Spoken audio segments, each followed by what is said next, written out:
always an honor to be in the company.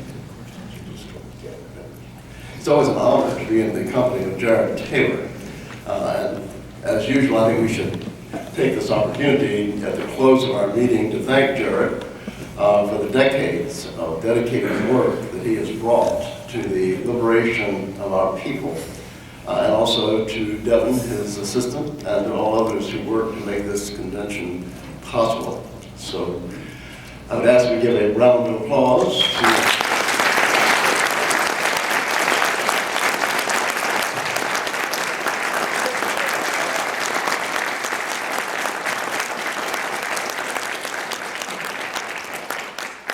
American Renaissance is one of the few organizations that is not a heritage organization.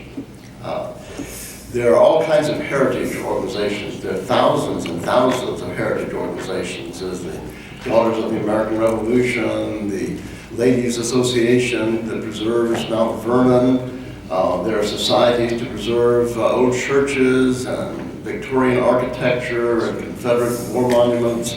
The list could go on and on and on. The thousands of organizations that exist to protect and to maintain the heritage of white people.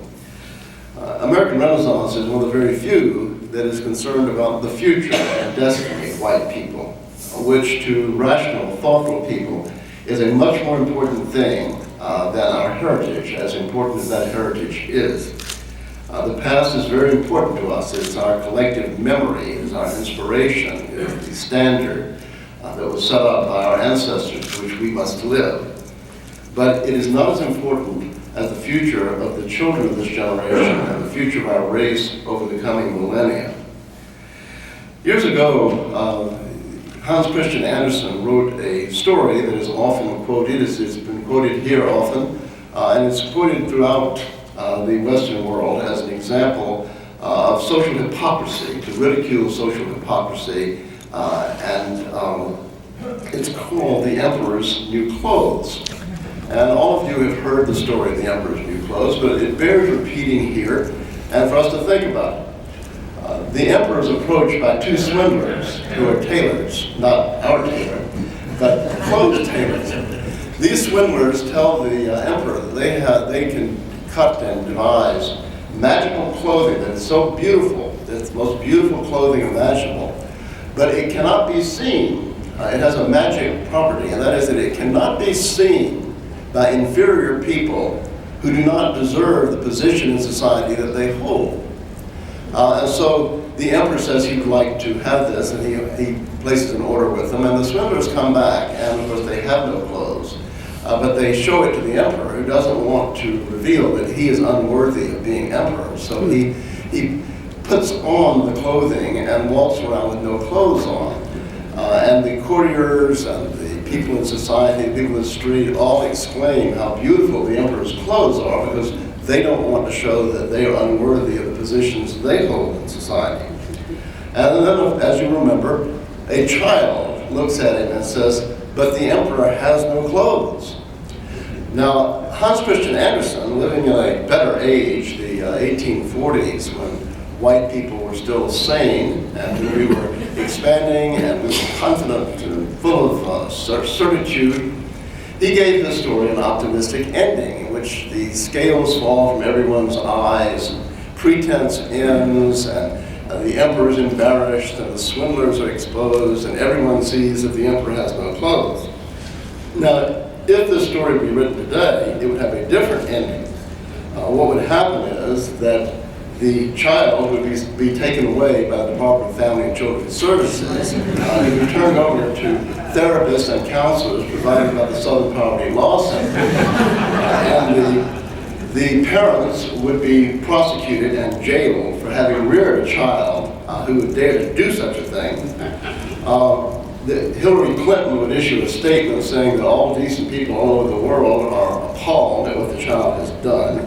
And Mark Potok would appear on NPR with Michelle Norris and be interviewed about how the child and his parents have been added to the list of haters and been identified by the Southern Poverty Law Center.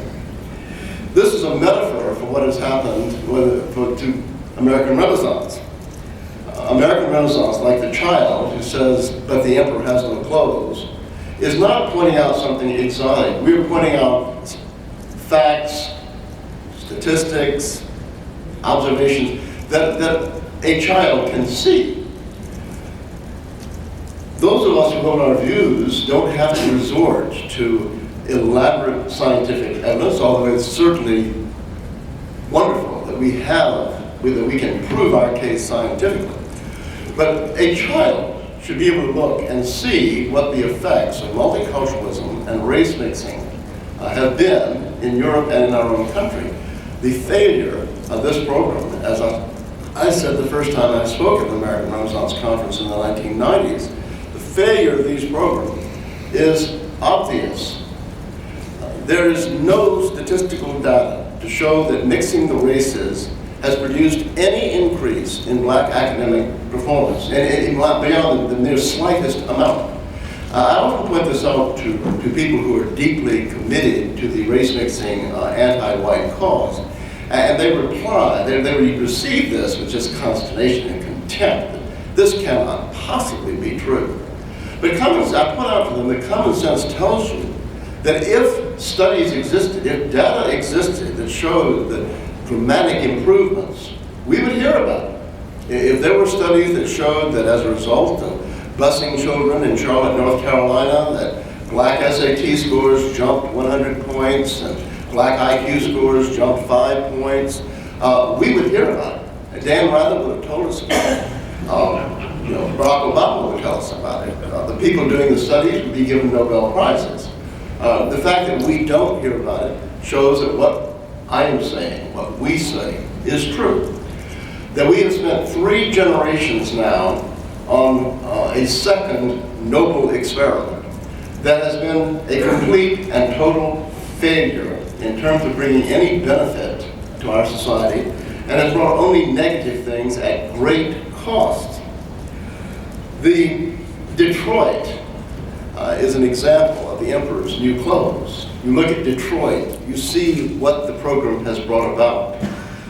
You look at Newark, you look at other downtown areas of America. You look at the flight from the schools, the collapse of educational standards, the rise of crime.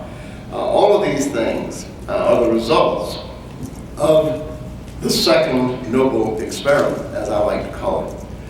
Herbert Hoover characterized Prohibition as the noble experiment, but it took only about 13 years for the American people to decide, in those more sensible, educated times, the 1920s and 30s, that Prohibition, which had demonstrable beneficial effects, was not worth the price in terms of organized crime and corruption that it brought with it.